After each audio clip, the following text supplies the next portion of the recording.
Hi friends, ఈరోజు మేమైతే గుడికి అయితే వచ్చామో చూడండి. నందిని చూడండి ఎలా ఉన్నాడు. మా తమ్ముడు అయితే ఇప్పుడైతే కొబ్బరికాయ కొడతానని తీసుకున్నాడు. చూద్దాం ఎట్లా కొడతాడో.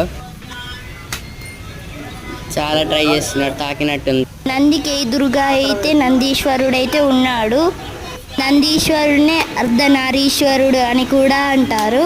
అలాగే గంగేశ్వరుడు అనే పేరుతో కూడా పిలుస్తారు. పార్వతీశుడు అని కూడా పిలుస్తారు. మా తమ్ముడికి అయితే అదైతే రావడం లేదు. చాలా ట్రై చేసి అయితే పలగొట్టాడు దాన్ని అయితే, కొబ్బరికాయని. మా డాడీ అయితే తీసుకున్నాడు. ఇప్పుడు చూడండి శివుడు ఎట్లా ఉన్నాడో చూడండి. ఇప్పుడైతే హనుమాన్ గుడికి అయితే వచ్చాము. హనుమంతుని చూడండి పూజలు అయితే చేస్తున్నారు. నేను జూమ్ చేసి అయితే తీశాను. ఆరతి అయితే ఇస్తున్నారు. మేమైతే ఆరతి అయితే తీసుకున్నాం. చూడండి హనుమంతుడిని చాలా బాగున్నాడు కదా.